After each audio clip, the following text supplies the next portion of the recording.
Go On, live. Three. okay. Okay. So, good evening, everybody. Thank you so much for joining us. Tonight I'm really, really proud to present this, and I really wanted to speak from the heart. So, a couple of things that I wanted to just start off by saying is my name's Jenny Kovacs, and I know there's a lot of you who have registered for this call. A couple of you that have said, please save me the replay. So I'm just getting feedback from some device in the room. So good evening, everybody. And just bear with me 1 second. Tonight is, I'm really, really proud to present this. I really wanted to speak from the heart. So a couple of things that I wanted to start off by saying is my name is Jenny Kovacs, and I know there's a lot of you who have registered for this.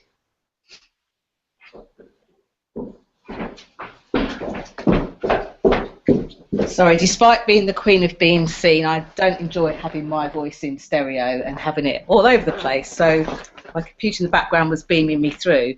So I just wanted to kind of make an introduction, because I know that some of you have found me through Alison Marlowe. Thank you so much for sharing, Alison, with your Global Winning Women tribe. I know some of you have found me through Laurie and her share. And some of you have kind of just come across the way. I see a few of you have said that you connected with me when I've been speaking and things like that. So I just wanted to let you know what's going to happen over the next 90 minutes.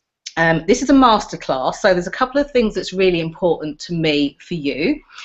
The first thing is make sure you're hydrated. I do have a little cup of lemon and ginger tea here. And if you've got pen and paper handy, whether it's the back of an envelope or anything like that, please do grab it, because I know that what we're going to share tonight between both of us are going to be lots of really great tips, things that you can implement virtually straight away. But I also want to share with you, well, what do you do with raising your visibility? What do you do with creating a consistent cash flow after this 90 minutes? Because to keep in integrity, if I was to tell you that everything you learn in the next 90 minutes would set you up for life, that wouldn't be truthful. And I know that Laurie is a woman of integrity, as am I. So for those of you that are looking at, well, what happens after this night, these 90 minutes, what do I do next? I'll also show you some ways of being able to carry on and kind of take this further, if you like. So why am I sitting in front of a little tag underneath that says Visibility Queen? You might want to know. Well, I'm known as the Queen of Being Seen, and that's not because I've got a big ego. It's not because, I think I'm the bee's knees. What it is I really love helping people to be able to stand out, whether they are entrepreneurs in an existing business, or whether they are new people that are just thinking about a business and not knowing quite which direction to take it. And what I've found over the last 5 years of running my business is that sometimes we know that the stuff that we do is so yummy, so juicy, so great that we really want to share it with everybody in the world. Only it feels like everybody in the world isn't listening.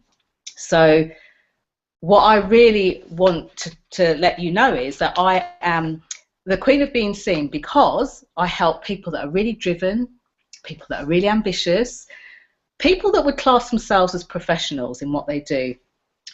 And if this is you, and you know that you've got this fire in your belly, you've got this urge, this desire to get your work out there in the world, you want to create a momentum, you want to be in your own vibe, you want to do it as you. I want to really help you with getting noticed and getting valued by the right people. That's why I'm the Queen of Being Seen. So if you think of me as a little bit of a force of nature behind your business, I will help you to spread your ripples far and wide so that you can spread your ripples far and wide. That's what's most important to me. Now, tonight on this particular call, well, it's tonight in the UK, and I know some of you have joined in the US, and I will be looking kind of across the pond. I have got a really, really special guest. Now, her name is Laurie. You can see her on the screen there as well. And the reason why, to me, she's special is last year, you know, and I've said that I've been going through my business for about 5 years. Last year, I went through kind of a scary dip in cash flow, having had some months where I'd created 5 figures in my business and been kind of pinching myself and really happy and on the up. And then having, you know, a couple of times where I'd be thinking, wow, you know, how am I going to, you know, pay for, I was traveling to America quite a lot last year, I think six or seven times in total. How am I going to pay for my flight, or how am I going to do this, or how am I going to do that? And one of the things I noticed that when that happens, when you're in that place, you're not giving your best. You're not able to share with the world as much as you want. You're not able to be as relaxed when you're networking. You know, whether if you're doing a kind of video or webinar, you're feeling nervous because you've got this undercurrent. And I had what seemed like a really gorgeous chat with Laurie.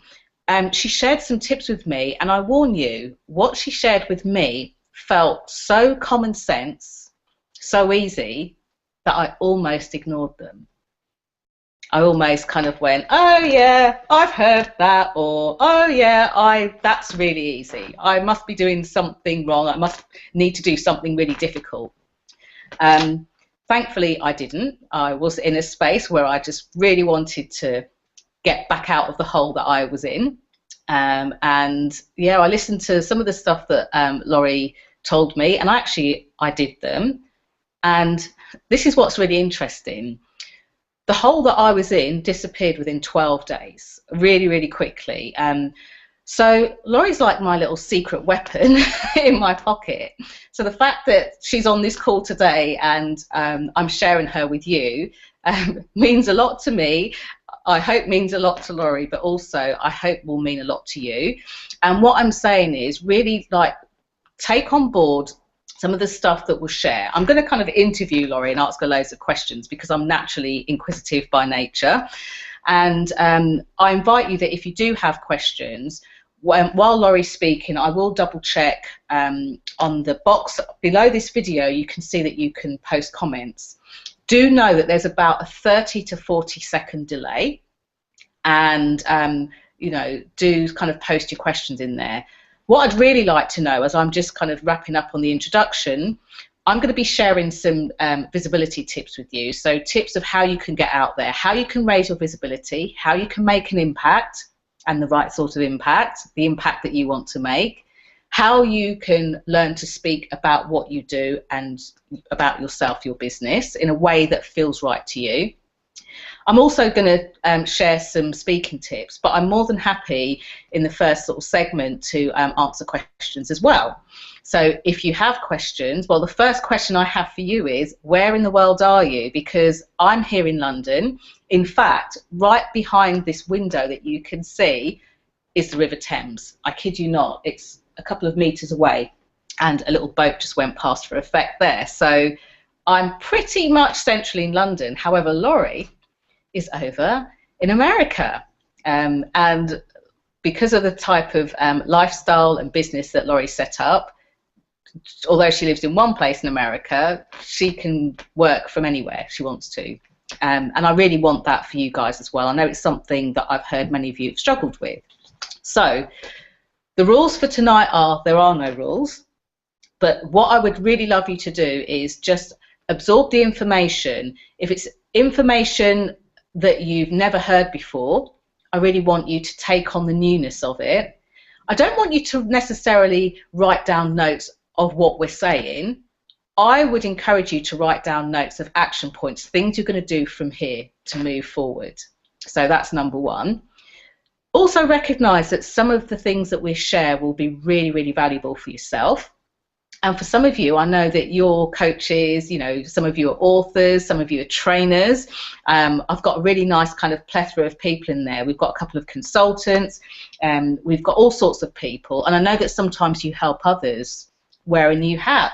Have a listen to the information, because if you're running a business or they're running a business, I'm sure that, like me, when you spread your ripples far and wide, some of the things you learn tonight will literally change the course of your business.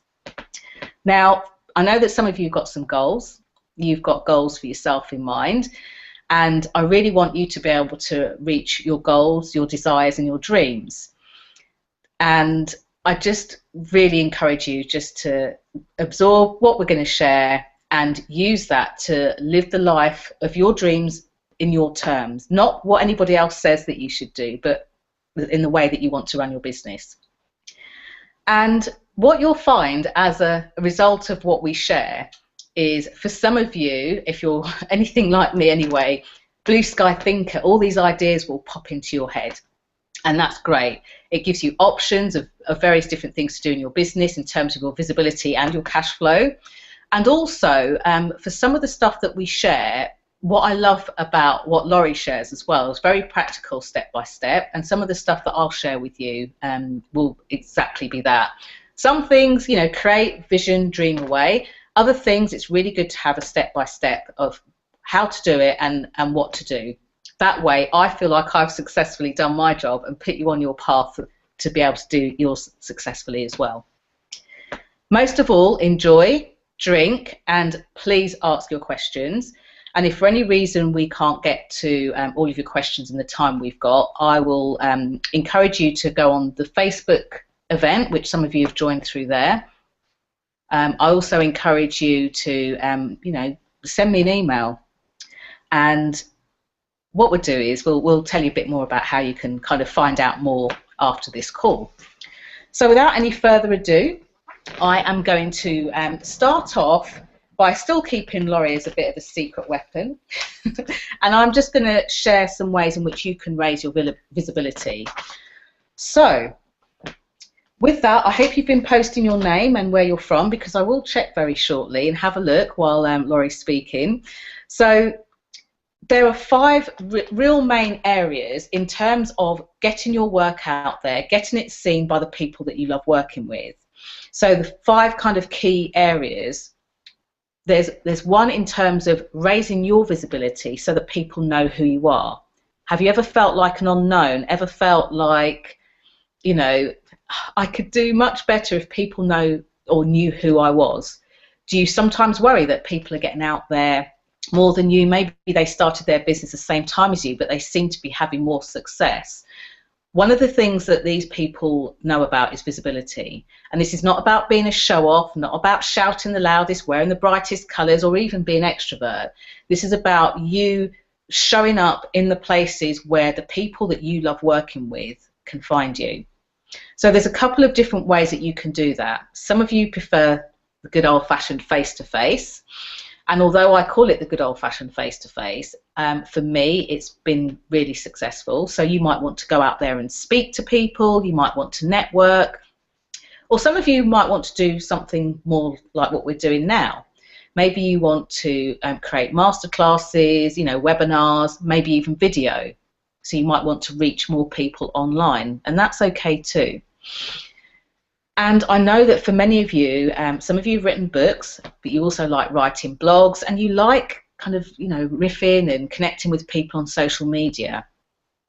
The thing is to make a decision and decide which of those you would like to do. Which one thing would you like to do? If I had to ban you and say you can either go out and speak to roomfuls of people, or you can sit a bit behind the computer and write and communicate with people that way, or get out there on camera, on video, or on webinars like this, which would you lean towards? And that's the one to start with. So for those of you that grabbed your pen and paper, start off with that. Make a decision as to how you want to get out there. What I'm going to do in a moment, I'm going to just go through the 5 different areas, and then I'm going to come back to this and just share some 12 kind of don't do's, if you like, 12 very quick don't do's in terms of the visibility.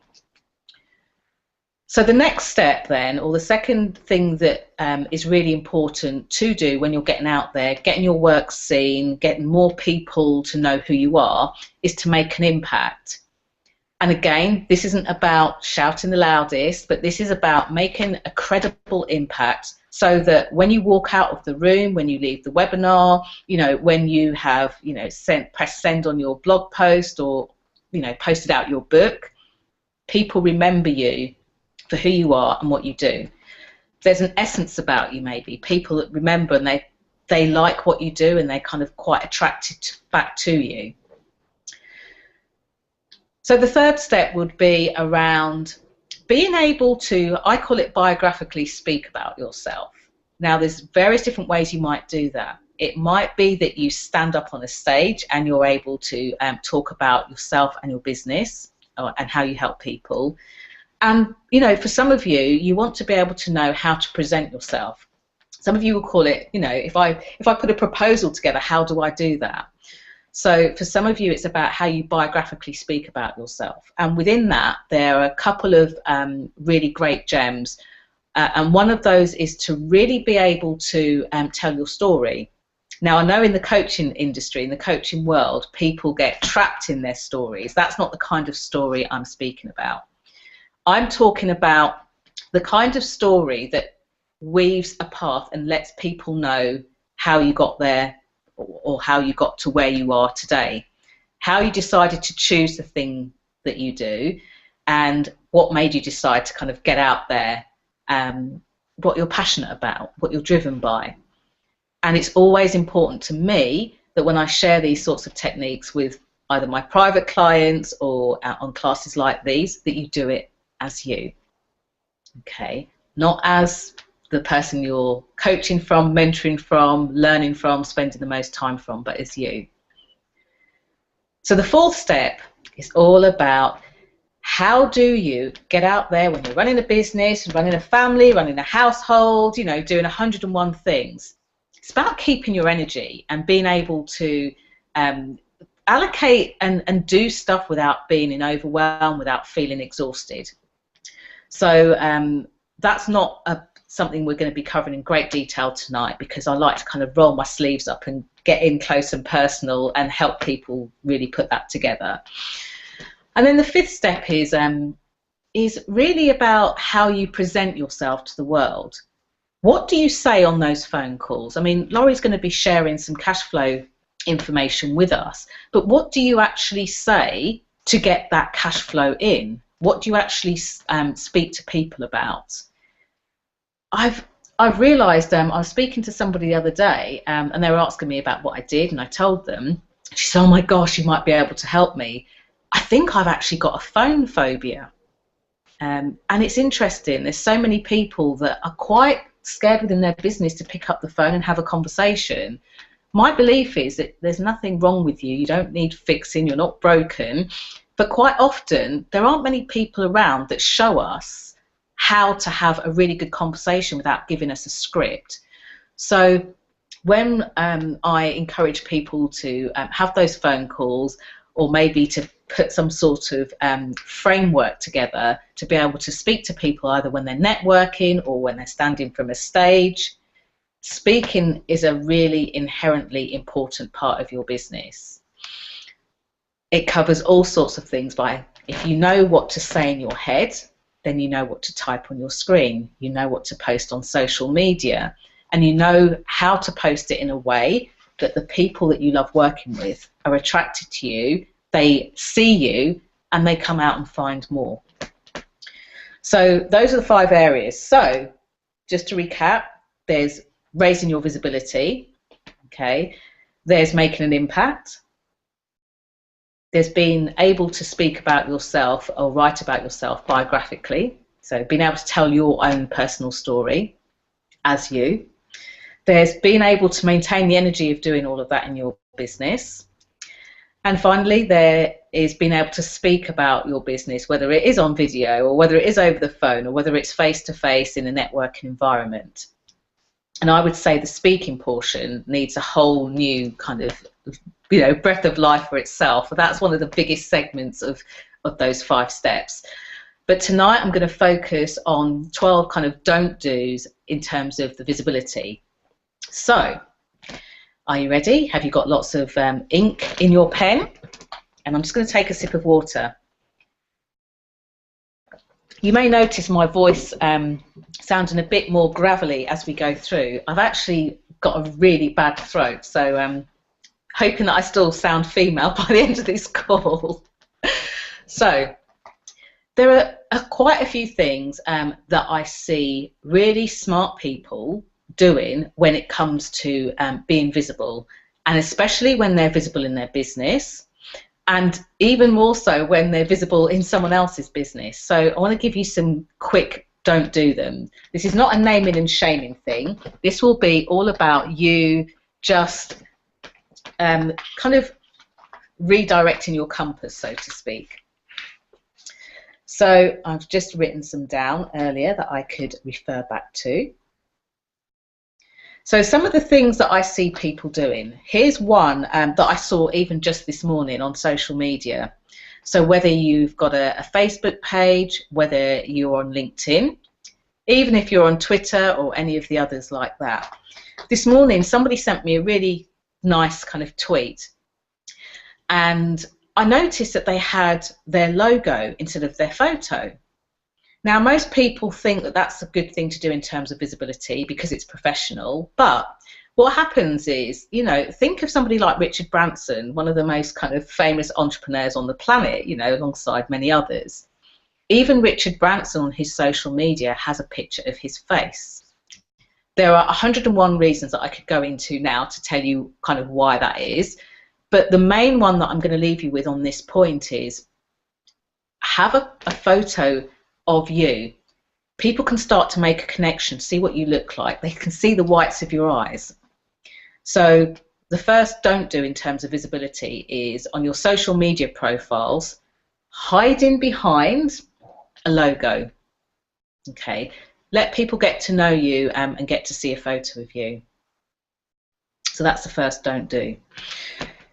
Keeping, or in keeping I should say, with our theme of social media, one of the other things that people sometimes do, and I've seen them do a lot, people will often put a picture on, let's take Facebook. People put a picture on Facebook of their really cute kids. Again, tagging on from my first question, don't do this, because when you put a picture of your cute kids or grandchildren or dog or anything else like that, again, it makes it hard for people to identify with you and what you're about. Now, you might be sitting there thinking, oh, that's my personal page, and you know, that's just one of those things. Well, that brings me on to the third tip. The third tip is on your personal page, and I'm now specifically talking about Facebook. On your personal page on Facebook, it's really, really great for you to be able to let the people that you class as your friends, consider your friends, your contacts, your colleagues, know what you do in your business. Now, do you know how many times I've seen somebody's personal Facebook profile, and you look at where they work and they say something like self-employed and loving it? It's very cute, very nice, but when you click on that, you get a grey suitcase. You really do.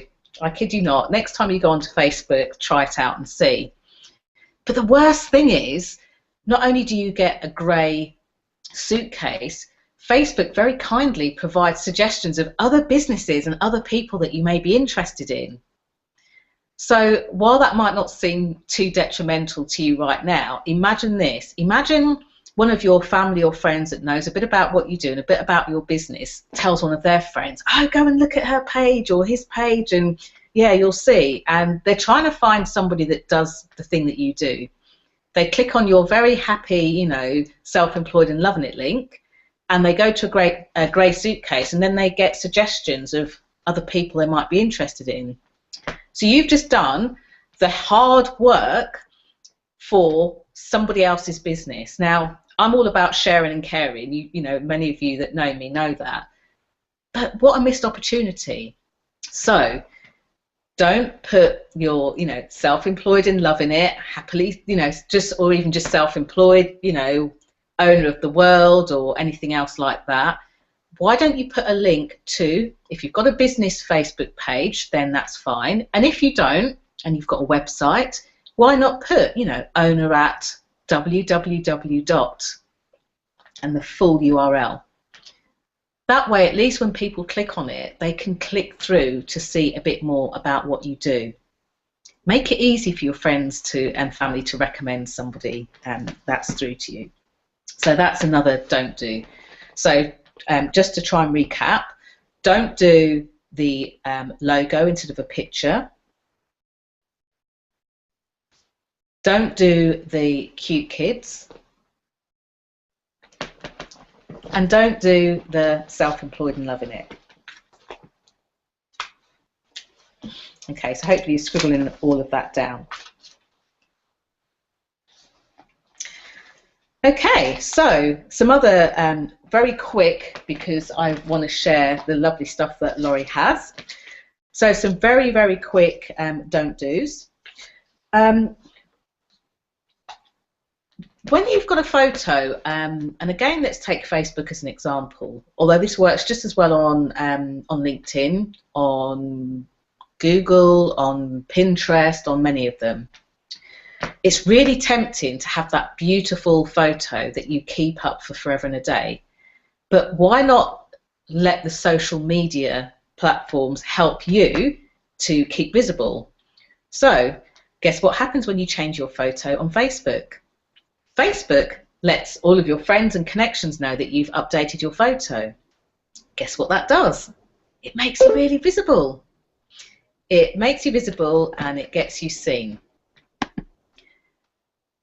So sorry, somebody's sending in, I think, a question or something, but I'm just going to continue.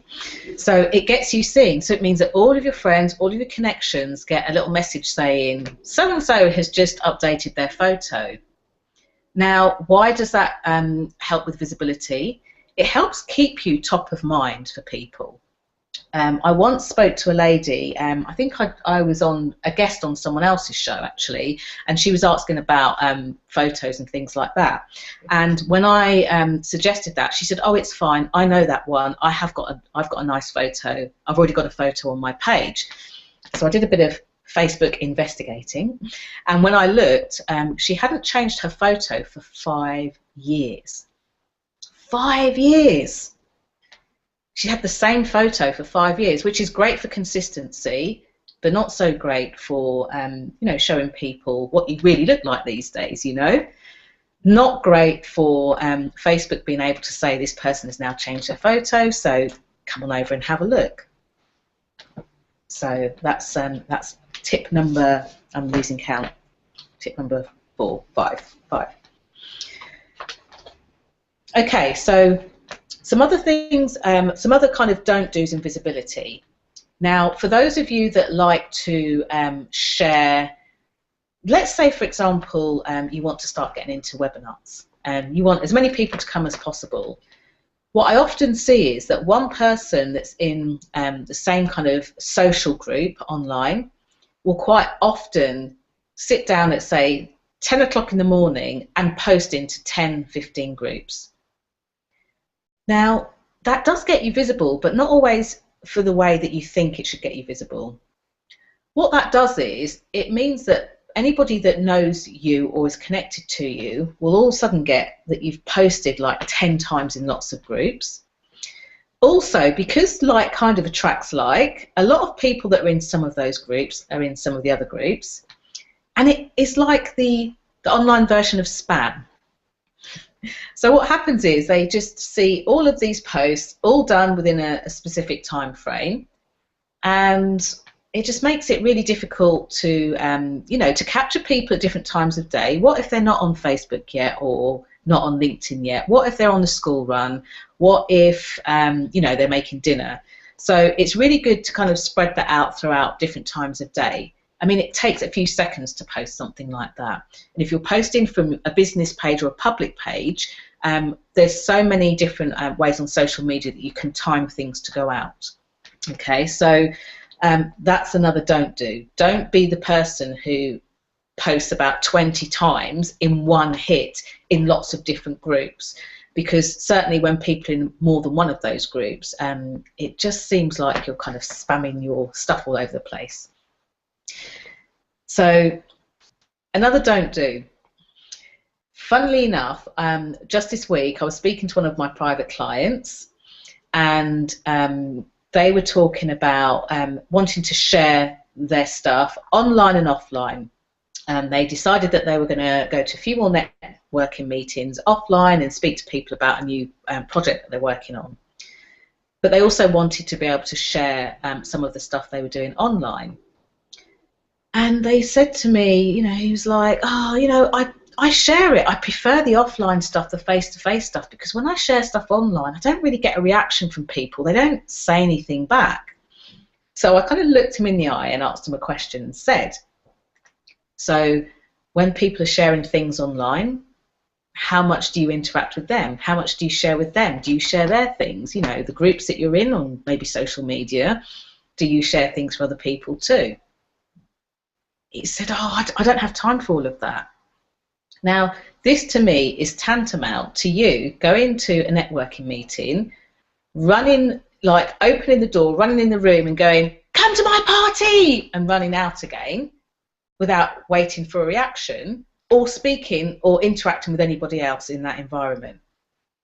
We wouldn't do that kind of in the flesh, so don't do it online either. Okay. Now, some of the other visibility stuff that you can do, and let me tell you how potent visibility can be. I'm going to use my own story, or one of my own stories, and one of a client. This is how potent being visible can be. In 2003, I worked in financial services, although the way I'm dressed tonight, I actually look like I'm back in financial services again with my suit jacket on and my white shirt. But I worked in financial services, and I made a really conscious effort, like so many other people in business.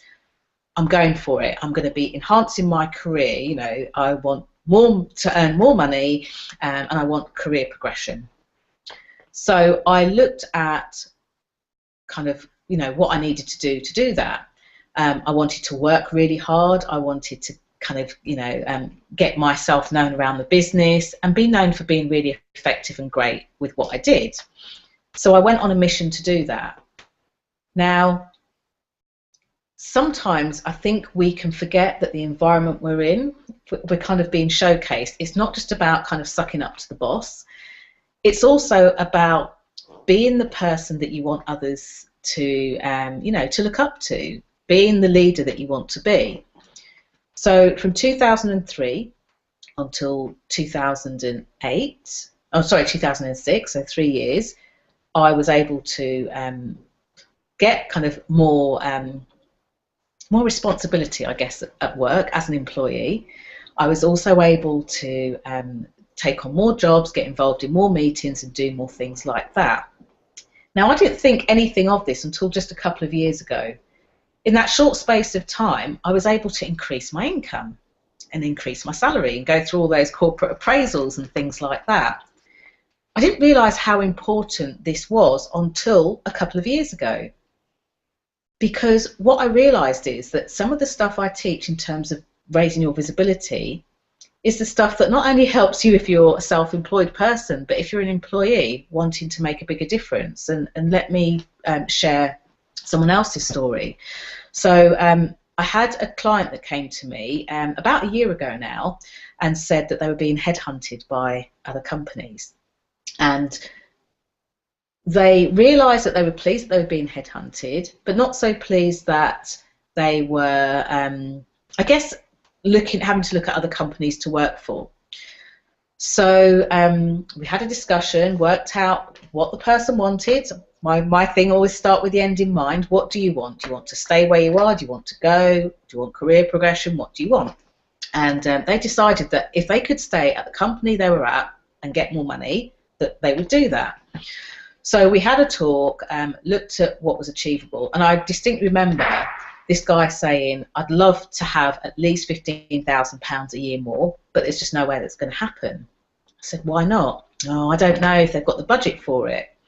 And I said, but if you could leave and go to another company and earn £15,000 a year more, then why not stay with the company you love? Why not go for it there? And he said, because I don't know how I can do that.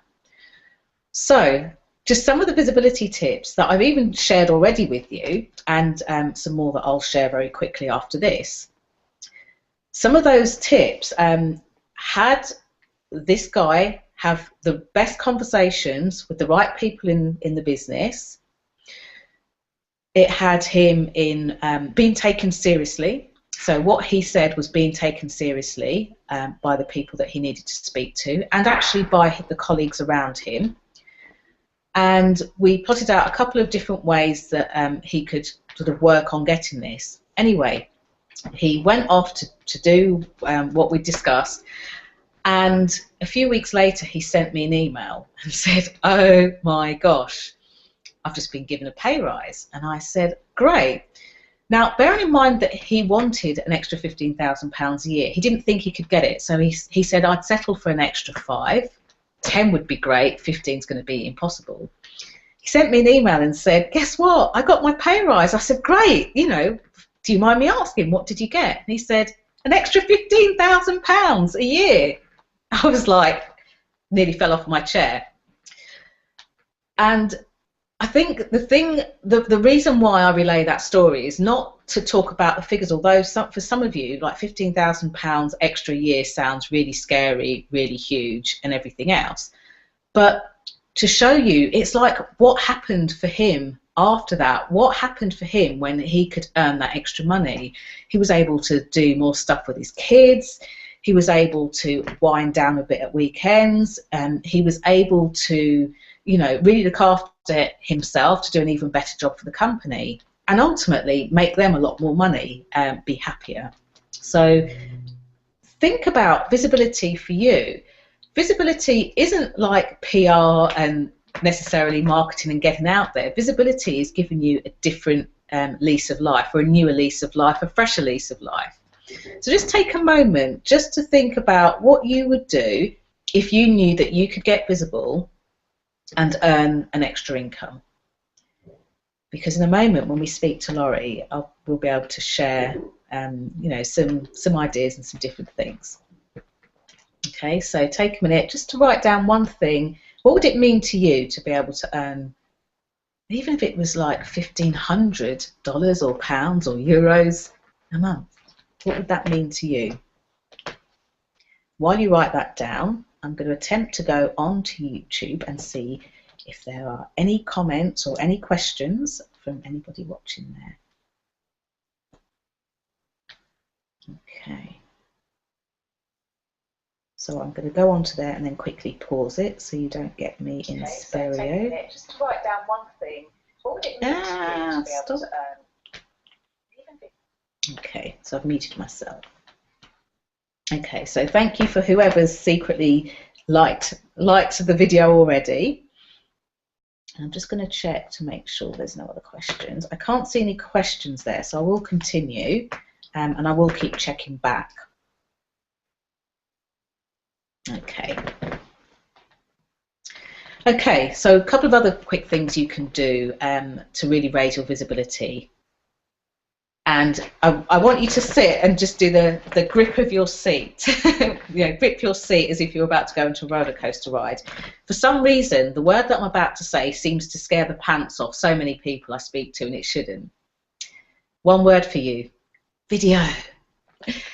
If you use video in your business, you will very quickly establish yourself as credible, knowledgeable, and the person to go to.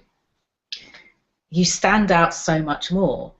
You can use video in so many different ways. So I'm just going to give you a couple of different ways you can use video. You can use video to inspire the people that you want to inspire, like leave your legacy online. You can use video to educate. Maybe what you teach, there's loads and loads of lovely things. And someone's just sent me a message. Oh, sorry. To the person who liked the video, she's a gorgeous woman. She's just sent a message saying, "It was me that liked your video. Love you." That's so cool. That's Louise. Thank you, Louise. That was really lovely. So I'm quite thrown now. I forgot where I was. Yes, video. So you can use it to inspire people. You can use it to educate people, especially those of you who are sharing something that might be perceived as being complex. I mean, come on, I had a financial services background. I worked in the mortgage market. Maybe this is my inner geek, but I actually found working in mortgages quite quite sexy and seductive, and I just loved it. I loved all things housing and property and loans and high risk, low risk and everything else like that. But you know what? Video gives you the absolute opportunity just to narrow it down, to put it into small, easy, digestible chunks and share stuff with people so you can educate them. One of the ways I love to use video as well is to bust myths. So think about what you do right now. Even if you do lots of different things in your business, I call it Dave Down the Pub Says. Think about the thing that you teach, you share, that you love, and the minute you start to talk about what you do, there's always somebody somewhere that has an opinion, and normally that opinion isn't right. I call it Dave Down the Pub, you know, and sorry for our US watchers. We don't spend as much time in the pub as you might think we do. But you go somewhere, you go to a gathering or a party, and you talk about, I don't know, let's say you're a candle maker. And someone says, "Oh yeah, but the thing about candles is they're not very safe." And you know, I knew a bloke once who lit a candle and burnt his house down and da. You know, for everything that each of you watching, listening do, there's a myth that you can bust. There's a fact that people think is a fact, but actually it's a factoid. So why not use video to share and bust some of those myths? You might be like a raw food coach. People think that raw food means that you're eating things that aren't cooked and therefore dangerous for you, especially if they're in the start of their journey. Or maybe people know a bit more about it and they think that it's bad for you to have a 100% raw food diet, for example. Why don't you produce a very quick video to let them know that might not be right, but what is correct, and position yourself as the expert. A very good friend of mine over in Arizona, who you'll get to meet, is also very savvy with houses. And I bet that, I've heard some of them myself. There are 101 things I'm sure that she goes to share, and people have decided, they've made up their mind, they know best, and no, it doesn't work like that, it's not possible, it's luck, it's risk, it's whatever. So why not produce a video just to bust those little pieces? And finally, one of the other really great ways to share on video is to sell yourself. Now, when I say sell yourself, I don't mean sell at people. I don't mean kind of bully them into submission, but sell yourself, sell your message, sell your products, sell your services. You can portray those on video because people are able to watch that, absorb the information, and hopefully take some action. There's a whole string of things to do to get what I call the perfect video, which doesn't have anything to do with recording it in a studio. And quite often, I use a little device like this. Okay. So that's some of the visibility things on both video and on social media. Now, I'll give you two very quick tips before we go over to our lovely guest. And a couple of very quick tips in terms of being visible. Let's go for the in the flesh stuff. And by that, I don't mean we're going to get naked, although for many of you, I know that meeting people face to face in the flesh somehow can bring up feelings like, oh my gosh, I'm so exposed, I don't like this. So here's a couple of kind of tips that I would say I've done, I've shared with clients, and again will sound so simple you probably won't take them seriously, but please do. So whenever I go to a networking meeting, I have networked and connected with people at chambers of commerce, you know, business groups, holistic groups, women's networking groups, mastermind groups. I go, you know, I said earlier, start with the end in mind. I always have a goal, but here's my goal. And I'm about to bust a myth. Many of you think when you go to a networking event, it's about nailing some business, getting some money out of somebody, getting them to sell your services. But I usually go with one aim in mind. I want to be able to connect with at least one person, preferably three. And when I say connect, I mean really connect with them. Find out, you know, are they a grandfather? You know, are they a parent? Do they, you know, what do they do outside of work? What lights them up? what hacks them off. You know, what are they about? What do they stand for? What do they value in their business? You know, why did they start their business? Because I've just found that over the years, the connections that I've made with people in business events have far outlasted some of those, kind of, I won't say the name of the company, but you get the very famous breakfast meeting companies. When you make a true connection with somebody, they remember you, they pass you on to their friends, they tell a lot of other people about what you do, but you make a connection. And when you make a connection with somebody, I found that it's very collaborative. So I mentioned Alison Marlowe at the beginning of this call, who's the founder of Global Winning Women. So strange. We met 3 years ago, and I read something, I should have brought it to the call with me, in the book by the guy that created Zappos. And he actually says in the book, when you connect with people, sometimes like 2 or 3 years down the line, something happens that you could never have planned. Well, I met Alison literally just 3 years ago, almost to the day. We just formed this connection. We both had businesses, but we just wanted to get to know each other. And over the years, we've had some of the best, juiciest conversations. We've supported each other. And as an outcome and as a result of that, really great things have happened for both of us in our businesses because of those connections. So something not to do is don't go to a business networking meeting with the pure aim of thrusting your business card down somebody's throat, verbally backing them into a corner, and just, forcing them into submission. Aim to make a really good connection. Some of the best people that I've connected with, there's too many to mention on this call. Louise, who sent me the lovely message, is one of them actually, and again met quite a few years ago. So, really look at connecting with people on a really great level. Something else, when you're meeting people face to face, and again, this is too big a subject to go into, but I wanted just to touch on it because I know that for some of you that wanted to increase your cash flow and look at what you do in your business, some of you would like to go out and speak more. In fact, it's one of the things I hear the most from people when I speak myself. They want to go out, they want to present more, they want to speak more to groups of people, large or small. So one of the things is that I've seen, don't do a disservice to yourself. Vote in the background. Don't do yourself a disservice. Don't go and blag it.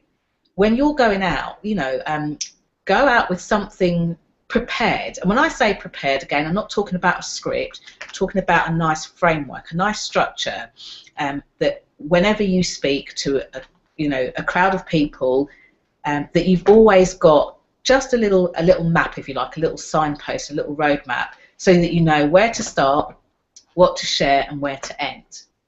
I've seen so many people talk about being accomplished speakers and just basically blag it, make it up as they go along. And you know what? You might not think it shows, but people smell it a mile off. So that's yet another visibility tip in terms of going out and meeting people face to face. Anyway, I hope that you've written those down, and if not, definitely look back to the recording. Don't try and do all of them at once. That's a whole kind of plate of things, and trust me, I have hundreds of them. I'm actually trying to put them together in a book. I thought 101, that would be a challenge. I've done more than that. So there are 101 ways to get visible, and that's just a couple of them. So what I'm going to do next is I'm going to turn to my gorgeous guest, who's been very good and very quiet in the background there while I've been blabbering away. Now, her name is Laurie, and as I say, Laurie Dawson is awesome. She's just like, we've had a few kind of car journeys together, and she's one of these people that you speak to, and she's, you know what, she's really common sense, but at the same time, she really allows you to kind of expand and think of different things, and she's just a beautiful all-round woman. So I just want to share this piece of work. I'm kind of calling it her newest piece of work, even though she's been doing it for a long time. I think she's finally getting how valuable this is to people in business. So I really wanted I wanted to keep it to myself. And then I thought, if I could share Laurie with anybody, who would it be? And I wanted it to be with you guys, my community. So, Laurie Dawson, welcome. Thank you, Jenny. You're so sweet. And thank you for sitting so patiently while I went through all those tips and bits and pieces. Well, Jenny, I've been taking pages of notes, actually, so I got a lot of good information from this call, and thank you for inviting me so that I could sit in and listen to what you teach. That's cool. It's really good. In fact, I was wondering if maybe we could even start out by busting a myth. Yes, I love what you were talking about that. So the myth that I want to bust first is how many times have we heard that when you're starting up a business and you're wanting to become successful, that the best thing to do is to fake it till you make it? Oh my gosh, yeah. I've heard that a lot. Doesn't that just feel sleazy? Ooh. And you feel like somehow like you're being just kind of sneaky and dishonest, and you're trying to fool people into thinking that you're really good at something and you're really well established and you're making lots of money and you're just getting started, you know? That's something I have always felt really uncomfortable with. And so as you were talking, I thought, oh, let's bust that one. Let's just blow that one out of the water right away. Because I really believe that it's better to be honest about the fact that you're new, and the easiest way to do that and to build credibility at the same time and even to make money right out of the gate is to take your new program, service, idea, I'm thinking especially of coaches, authors, and speakers, and I'm not sure if we have people on the line that this might not apply to or not. We can address that too. But to just be straight up about, hey, I'm running a new program and I'd love to share it with you. So I'm going to do a beta test version, and I'd like to invite you to come and do it with me for a really super low introductory price. And because it's a beta test, and because my intention with this new program is to build proof that I can then go out and so instead of like, you know, trying to fake it till you make it, it's like you build proof first, and then you've actually got something that you can speak about to people. You know, as you start to share your work, you can say, oh yes, well, you know, I just got done running a beta program with 10 people in it, and 95% of the people in the group, this result. I mean, how cool is that? You're coming right out of the gate with proof, you're established, and you're building credibility, and you're even getting paid to do it. It's like paid practice. So I love that. So I, in fact, am running a beta test. I have a new beta program, and we'll be talking about that a little later on.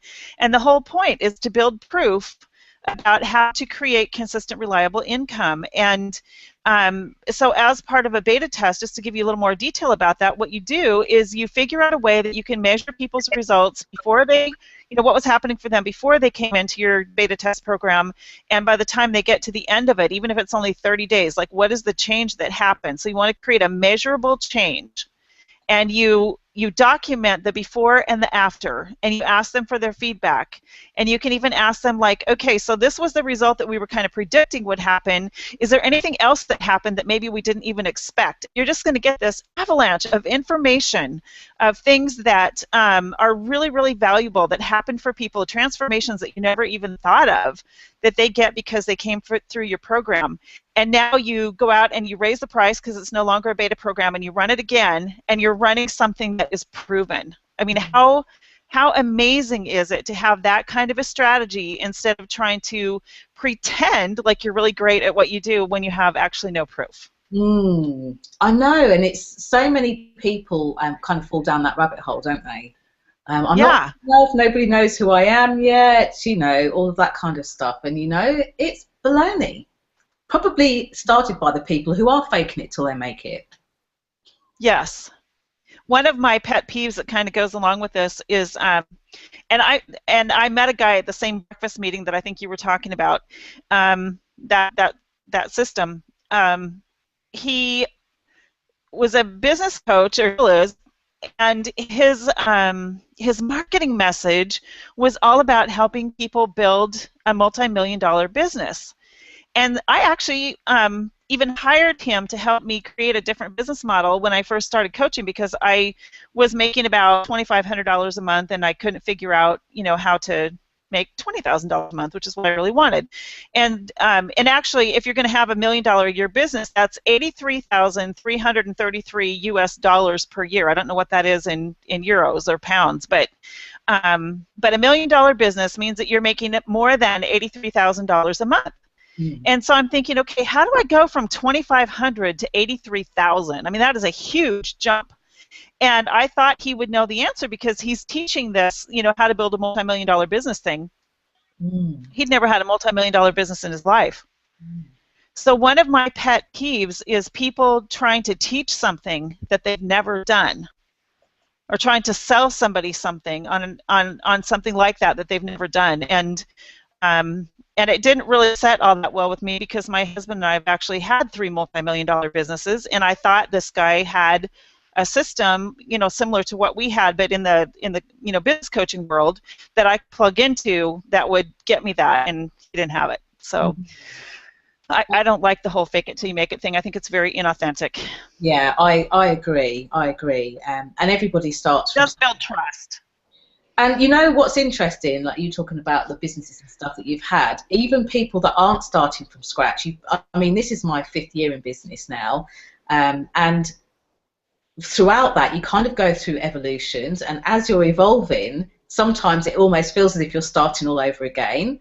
You're looking at different ways of growing your business, and I've worked behind the scenes with a lot of people with like multiple 7-figure businesses, and it's the same for them. So anybody that kind of tells you otherwise, it tends not to be the truth. Not to be the truth. There's just a few more zeros. Yeah. It's all the same stuff. Yes, that's very, very true. So I just wanted you to share a little bit about what you're going to share tonight. Well, how kind of like just to position yourself in terms of, for the people that haven't come across your work or heard of you, how did you get into the whole cash flow bit? What's your story? Oh boy. It's kind of a long story because I'm kind of old and I've been an entrepreneur for a really long time. But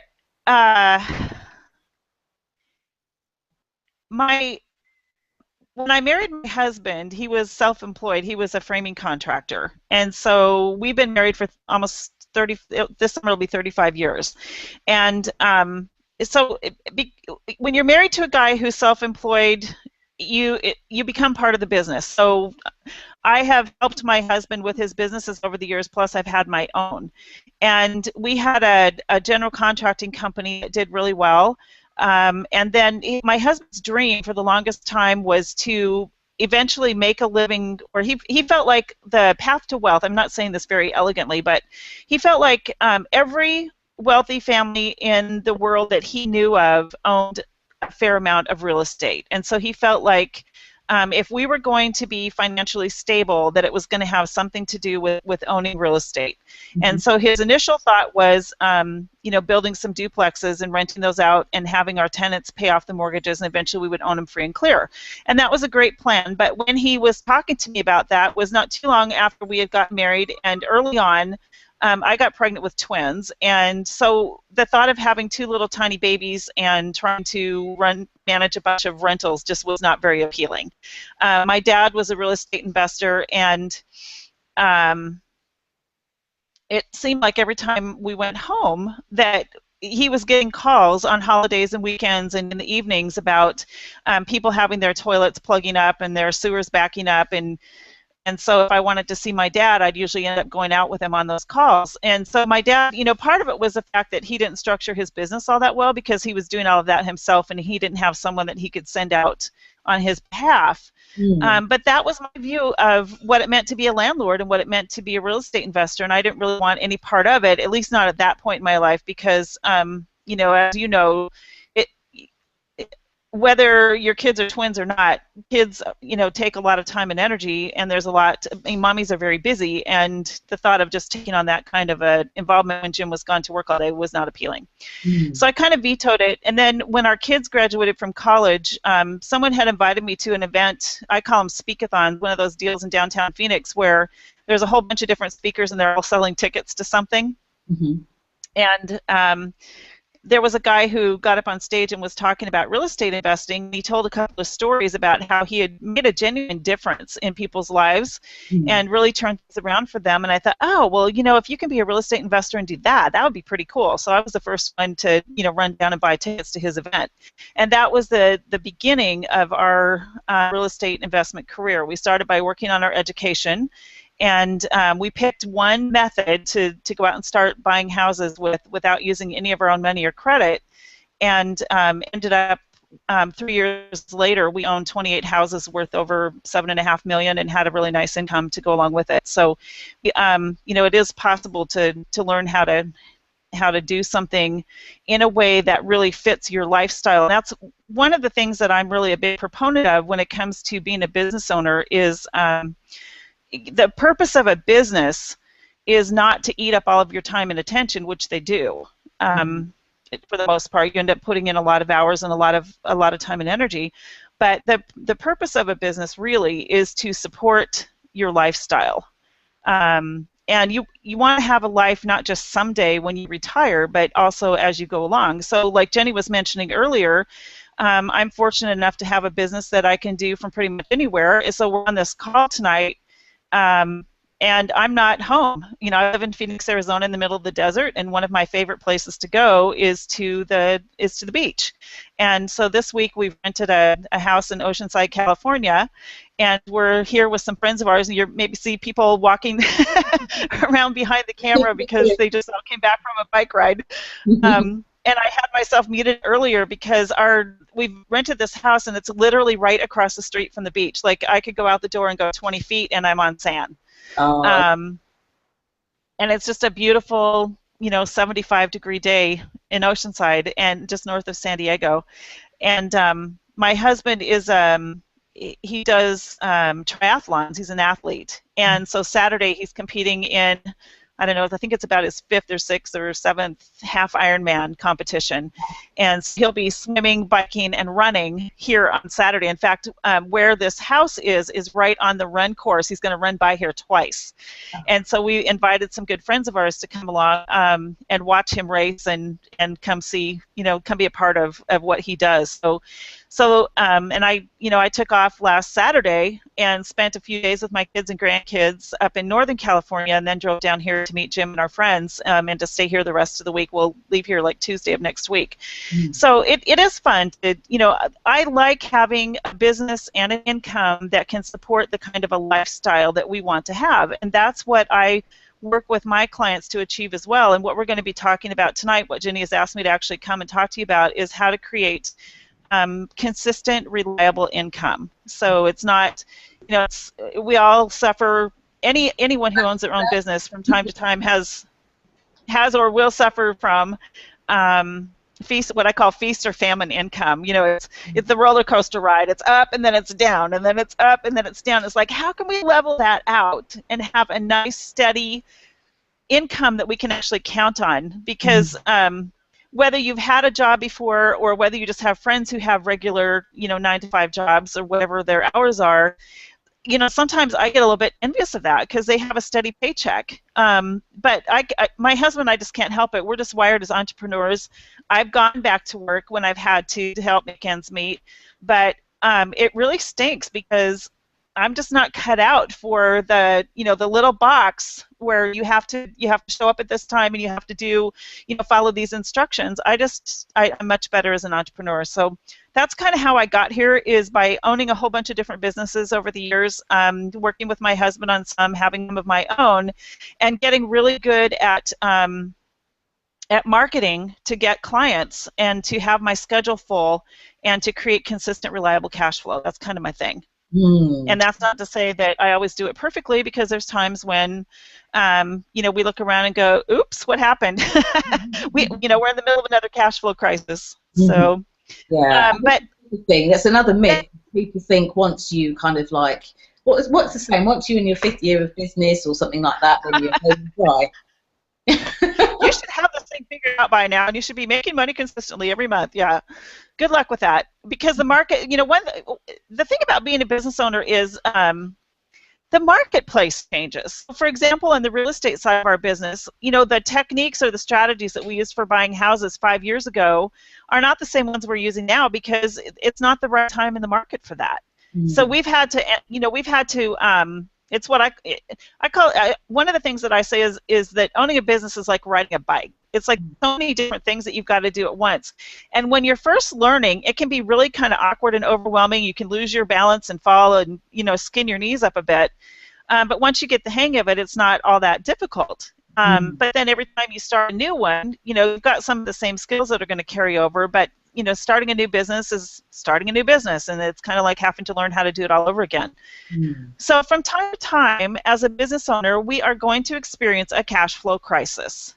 And all that means is that there's a breakdown somewhere in our business that needs to be fixed. Something is not working right that is keeping the cash flow flowing in. And there's a few things that can be, and one of the things that I really like doing is breaking things down and making it super simple. So if you're having a cash flow crisis, there's usually 3 places to look. Number 1 is marketing. Are you consistently sending out some form of marketing, whether you're speaking, whether you're writing, some way, because all marketing really is letting people know that we are in business for a certain purpose. We have something to sell, whether it's a product or a program or a service or a tool or whatever it is.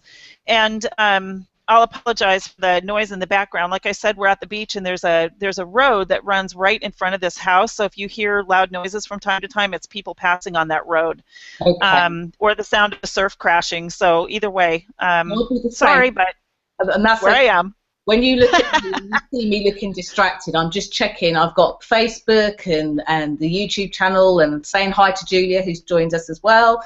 Hi, Julia. So. Yeah.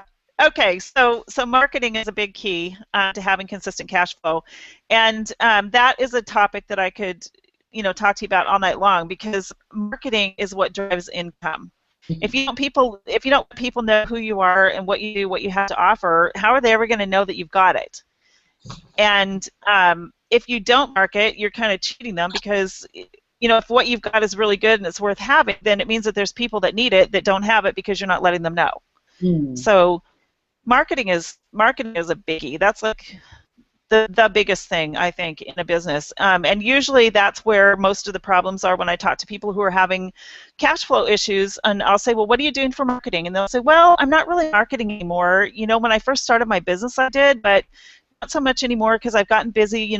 There's a lot to do as a business owner, and I'm taking care of my clients. And that's what we love to do. As a business owner, we started business because we do something that we really enjoy. We do something that we hopefully have mastered and are doing, and then teaching it to somebody else. And so what we really want to do is just spend time with the clients that we already have. And most of us, aren't really all that excited about jumping through the hoops of marketing to let more people know what we do. But marketing drives income, and we'll talk about what I call the income equation. Actually, let's just talk about it right now. So this, like I said, I like to break things down and make them really super simple. So let's back up for just a second. Remind me about the income equation, okay, Jenny? In case I get sidetracked. Income equation. Let's talk about cash flow. So, cash flow is something that everybody has at least a vague idea of what that means. And I like to make things simple. So for the purpose of this conversation, cash flow means the money that flows into and out of your business every month. And the goal is to have more flowing in than what you have going out, so that you've got money to spend. Like, it's not costing you more money every month to own your business than what you're making. Because if that happens, you're not going to be in business very long. That's called headed for bankruptcy. Yeah. And a cash flow crisis is something that is, temporarily, you've got the potential for more money to come in next week or next month, but this week, today, you don't have enough to do everything that you need to do to keep functioning. So it creates a lot of stress. And it just means that there's a breakdown somewhere that needs to be fixed. So the three most common, so I'll go back to the three most common places, because I talked about number one, which is marketing. The second place where things tend to break down, where we can look for what is causing a cash flow crisis. This is what I'm talking about. We're going to look at our marketing, and the second thing we're going to look at is our systems. Do we even have any? Do we even know what they are and why we need to have them? So systems are just like how you do things. You have systems whether you know it or not. And if you were, whatever it is that you do or whatever it is that you sell, you could create a checklist of, you know, I do this, and then I do this, and then I do this, and then I do this, and that gives me this result. The example that I always use is my cup of tea. I love to make my tea a certain way. And if I were going to ask you, Jenny, to make my tea for me, I would need to give you my recipe. Or a checklist of here's all the steps for how I make my tea the way I really like it. And if I gave that to you and it was detailed enough, you would be able to make my tea exactly the way I like it. That's a system. And we want to have my belief, and you can disagree with me if you want to, but my belief is that the thing that gives a business structure and bones, I call it. Systems are like the bones of your business, and they're really super important because I believe that you need to have a system for everything that you do in your business. And if you have a team, if you have an assistant, if you have a salesperson, you know, whatever your team looks like, if you have a team, you want to have a system for everything that they do. So whatever it is that you deliver to your clients that they pay you for, if you have a step-by-step system for how you get them results, if you have a system for how you do your marketing, if you have a system for how you take them from being interested in what you do to becoming a paying client, that is the sales process. Okay. So a system for everything. And when you systemize your business, because your clients will have a consistent experience every time they come in because you're following the checklist or you're following the system or your people are following the system that you've established, it builds trust because it's not one way one time and something completely different the next. Makes complete sense.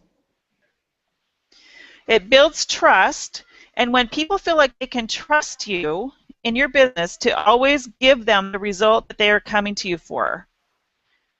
It's like, you know, your favorite restaurant has a menu, and they have a recipe for everything on the menu, and maybe you've got, we had a delicious breakfast this morning not too far from the beach, and I know that they have a recipe for everything that's on that menu, what they make. And so we went there for breakfast this morning. I had a particular breakfast. If I were to go back there, you know, in 3 days and order the same thing off the menu, chances are high that it would taste exactly the same and that I would still really like it. But sometimes in a small business where we're the, like what I call a solopreneur, where we're the only one working in the business, sometimes it's really easy to just kind of fly by the seat of your pants. And what ends up happening for your clients is they have one kind of an experience one time and a completely different experience the next time. And it's like ordering the same thing off the menu but getting a completely different plate of food. So by having very, you know, simple but clear systems and some consistency there, so it's like this, you want to deliver the same thing every time so they know what to expect, they can get what they like, they can get the result that they're looking for. That is going to build repeat business and referrals. And the more repeat business and referrals you can build, the less marketing you have to do. Because you can harness your existing client base to refer more new clients to you. And your existing clients, if you solve more than one problem for them, get them more than one result,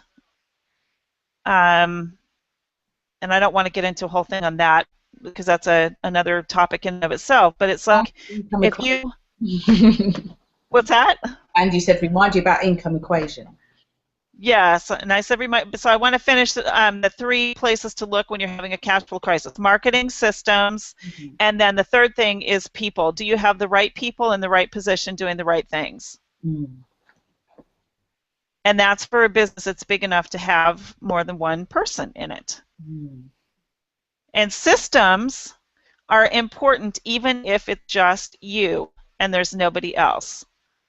If you have a little brainstorming session with yourself or with one of your clients and you document what it is that you do that gets them results, that's a system, and those are important. Mm. So, for example, on the people part, let me just give you an example of what I'm talking about. One of my clients a couple of years ago was a chiropractic clinic, and they had a receptionist. And their receptionist was not really much of a people person. She was kind of shy, and she was really there to, to do some other things, but she would help fill out at the front desk as needed. There were a couple of them, and so it was kind of like everybody was trying to, excuse me, to greet the clients when they came in the door, and that's great. But the person whose primary role it is to be that greeter when you come in the door as a new patient really needs to be a people person. So if you put an introvert who's shy and doesn't really like making small talk and doesn't really have the skills to know how to put people at ease and make them feel welcome, then that's going to give a less than wonderful first impression of your business. For the chiropractors, that was the case. And so what I encouraged them to do was kind of rearrange where they had people in their business and have the right people in the right positions doing the right things. And it made a lot of difference in the results that they got and how their patients felt. So as a receptionist or as someone answering the phone, you want to have someone who's an extrovert, somebody who's really bouncy and bubbly and friendly and really cares about people and doesn't mind asking them about their kids and if they're feeling better and all those kinds of little things that really make a difference and have people feel like they're seen and heard and that they matter. So that's just one example of having the right people in the right place. So in a cash flow crisis, just a quick review, the three places to look, and the problem is going to come from one of these areas, is either going to be the marketing, the systems, the people. Cool. The marketing, the systems, that's how you do things, for the people. Right. Excellent. And one of the things that Jim and I, my husband and I, have learned in our years of owning businesses and having employees and subcontractors and teams to manage is that most of the time people problems are not really a people problem, they're usually a systems problem. And so that's why I have these things listed in that order. It's usually a marketing problem, and if it's not a marketing problem, it's usually a systems problem. But the third thing, when you start having a lot of people helping you get things done, it can be a people problem. I love that. But what we found is that most of the people problems were really systems problems, because when you give people detailed step-by-step instructions of what you want them to do and how you want them to do it, most people are very anxious to please, and they will do what you ask them to do, and they will do it in the way that you ask them to do it, if that is clear. If it's not clear, it's really not their fault. Yeah, and common denominator, isn't there?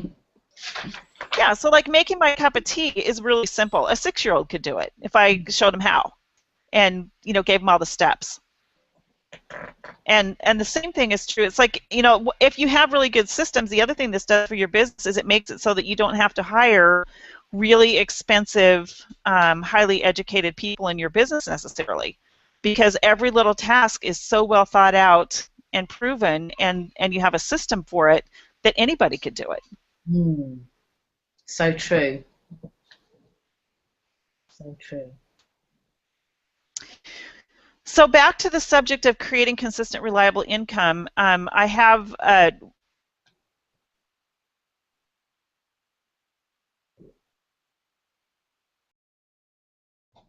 at that point, I think you've just frozen on us. So I'll give you a second and hope that comes back.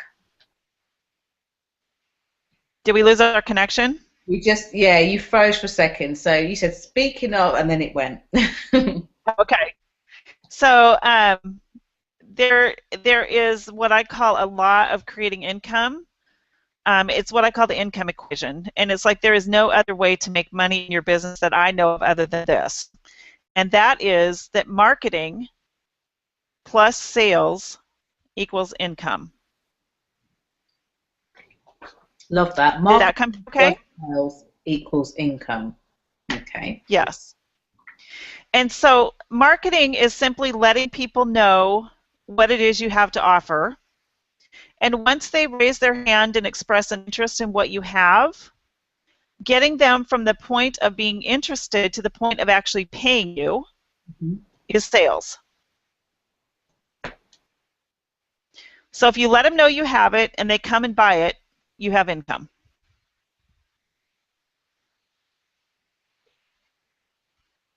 And the trick is to get that to happen consistently and have it be something that you can count on, something that's reliable.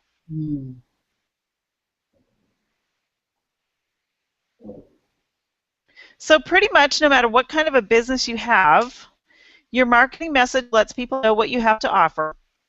And just because it's kind of a numbers thing, a certain percentage of them will be interested and will buy. I love that. I love the way you break things down, like at such a simplistic level that people can really absorb. And this is what I was talking about at the beginning. You know, for those of you that are tempted to say, oh yeah, that sounds easy, give me the nitty gritty, actually think about it. For those of you that are experiencing inconsistent income in your business, think about it. Do you market regularly? Do you let people know what you've got? Do you know exactly how you do things? Can you do it consistently in your business? Have you got the right systems in place? And then there's the people, or for many of us, the person. Have you got all of that in place? And there's just so much more under this, but I don't want to steal your thunder. So.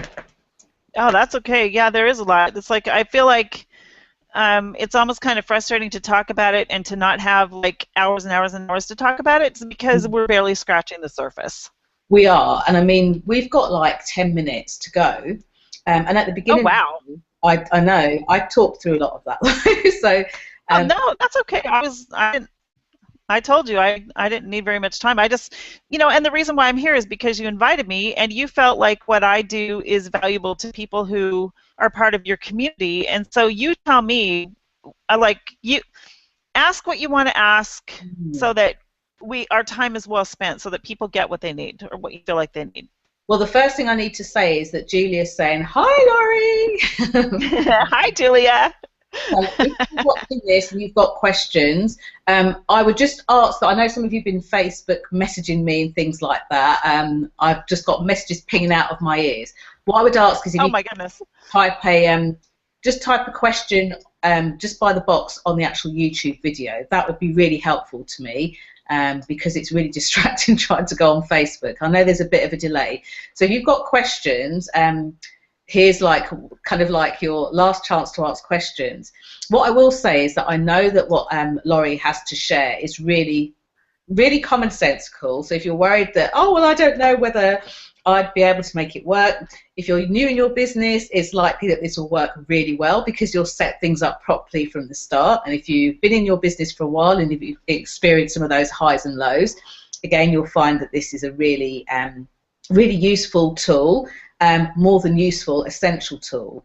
So I said at the beginning that because we do have limited time that Laurie would share or that I would share what you could do after these 90 minutes, because you couldn't possibly try to go off and implement this with much success in just the restricted time we've got together.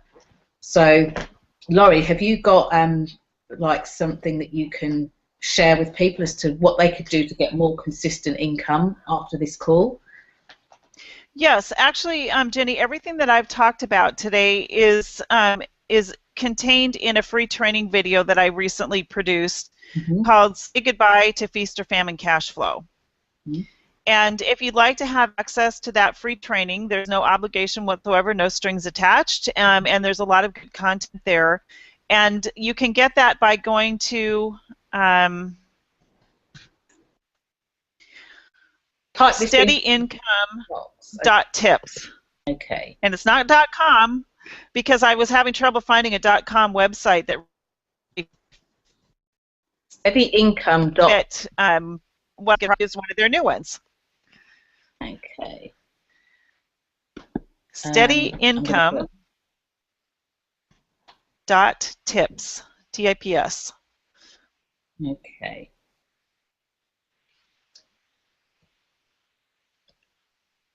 I have just put the URL. I've put that.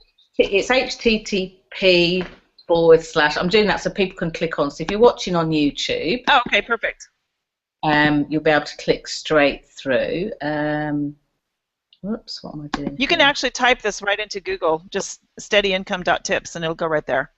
Lovely. I'm just trying to remember if it's semicolon / or the other way around. We'll soon find out. It's http://. That's what I put. Thank goodness for that. Oh, comments can't contain links. I'll get told off. So what I'll do is I'll put that on the Facebook event. So there's a Facebook event that's been set up for tonight. So if you type into your browser right now, you can do that straight away. So that's steadyincome.tips. Correct. Okay. So I'm doing that now. But what if what you've just said, certainly for me, makes great sense, and I just want to know more. What happens then? What can I do? Same thing. Just go, like, once you've opted in to get that free video training, you're going to automatically start getting more information from me. You can turn it off if you're not interested. But at the end of that free training video, there's actually information on how to get more if you want more beyond that. Okay. 20 minutes or whatever it is. Okay. And one of the things that I share in there is the system that you were talking about earlier, Jenny, that I gave you a while back when you were struggling a little bit with your cash flow. Yes. And that's in there as a special bonus, so they can even get access to what I call my get unstuck system. Really high-tech term. No, it's worth it, because it's one thing that I should say. Yes, I'm in the 5th year of my business. Yes, I went to America a lot last year and paid for quite a high-end mastermind program, and travelled a lot and networked and did all the usual things in my business. You know, had my clients coming in. Sometimes I'm offering VIP days and things like that. One thing that I noticed, of course, I didn't plan for in my business, was my personal circumstances to change. So I'm not by any means saying, oh, your personal circumstances might change, and I'm certainly not injecting any kind of fear. One of the things is that sometimes in life we have to expect the unexpected. The kids might need new shoes, or they might tear, you know, something, a uniform or something like that. The car might break down. You know, your teeth might need doing. Your health might need looking at. It could be a lot of big birthdays for somebody in your family. It could be that there's, you know, coaching or mentoring program that you really know that you would love to do to help you in your business. And these things come in. And as Laurie said around the definition of cash flow, yes, the cash is flowing in and out, but you just need to make sure that, you know, a little bit more is flowing in so that you can go out and do these things. You might just want to pay yourself, you know, buy a pair of shoes. Funny enough, I was talking to a client the day before yesterday, I think it was, and she was saying that she hadn't paid herself properly for like just over 18 months. So she's working her backside off in her business, and because it's not making the consistent money that she needs, she's not paying herself. Wouldn't it be nice if you could just go out and treat yourself to something because you've mastered that piece? And, you know, for those of you that are aspiring to have kind of bigger businesses, whether it's bigger in size, bigger financially, wouldn't it be great to master that now so that you can go forward and continue to, you know, to master that cash flow? So well, and you know, the thing that really gives you a sense of security is not just have enough to make ends meet every month, because life happens. I mean, there's big events and there's small events, and if you get hit with a really big one, it can be devastating. Yeah. So the thing that will bring the greatest sense of security is if you're able to stash away 10 to 20% of every bit of income that comes into you throughout the month to start to build a cushion. And we had a multi-million-dollar business fall apart because we got hit really hard by a recession in Phoenix in 2007, 8, and 9. And at that point, we had well over a year's worth of expenses in a savings account, and we ended up getting wiped out. And so we're in the process, even now as we speak, of rebuilding that account because it gives you an extraordinary sense of the ability to breathe and to not be, nearly so stressed out when you've got a nice cushion there that if you happen to have a bad month, it doesn't hurt much because you've got a cushion that you can fall back on. Whereas it can be really nerve-wracking and really stressful if your car breaks down and you have no idea where the money is going to come from to take care of that. It's a whole different feeling. Yeah, exactly. So, okay, so we're kind of coming up to end of time. Laurie, is there anything else that you want to share with people that are listening, or thank you for giving us the URL so that we can find out more? Is there anything else? You're welcome. Honestly, anything that I would share with you about this topic is in that free training call. There's a lot of information packed in there. One of the things that's in there is a glimpse into the system that I created for us, because as we've built several different businesses, I've started to realize that there's this isn't something that just kind of happened overnight, but I realized that there's actually 7 different parts to our business that need someone's attention and focus on it in order for things to run smoothly. And so to know what those are and how they fit together, and what goes into each of those is kind of a cool thing to know, and that's in there as well. Wow. So yeah, it's just a simple structure that gives your business bones and makes it possible for it to run smoothly. Yeah. Well, I am tapping in steadyincome.tips as we speak on here, so I'm going to register up for that. I love what you share. I love how you keep it really real, very honest, full of integrity. What you share isn't a get rich quick overnight pyramid type scheme or anything else like that. It's just really good common sense stuff. So, if you're out there and you're either at the start or even in the middle of your business journey, or maybe you feel like you're at the end of your business journey because you can't go on, you can't sustain it, or you're kind of sick and tired of that whole roller coaster piece, definitely check out Laurie's page, which I've got on there. Nice beach in the background. So thank you so much, Laurie. And for those that registered, of course, you might even be listening to this on the replay. Thank you so much. So I will end the recording now, and I look forward to seeing how not only you keep your cash flow consistent in the near future, I also look forward to seeing how you put those tips into effect and raise your visibility vibe.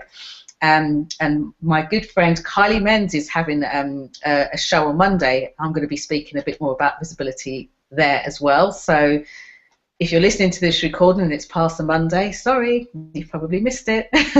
So I'm going to say a shout out to Kylie as well. So thank you so much, Laurie, for joining us, especially in your holiday. You're welcome.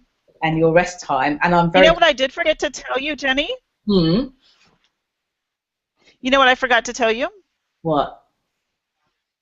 Oh, I thought we froze. It keeps freezing up on me every once in a while. We were speaking in the beginning of the call about beta programs and about creating proof. Mm-hmm. Well, my next beta program, there's a how to get into that actually at the end of that free training video. So if anyone's interested in pursuing it further in answer to your question, it's in the video, but that's what it is. It's a really cool little beta test. So Cool. Hope to see you there. Yeah, well, I'll definitely see you there, and whoever else decides to jump on. So yeah, I know you're jumping in. That's cool. I'm excited. Excellent. Well, thank you so much for inviting me, and nice to be with you all, and we'll see you down the road. Okay, then. See you all, everybody. Thank you so much for joining myself, Jenny Kovacs, and Laurie Dawson, so helping you increase both your visibility and your cash flow, and I look forward to seeing you live or online. Thank you for joining us. Bye for now.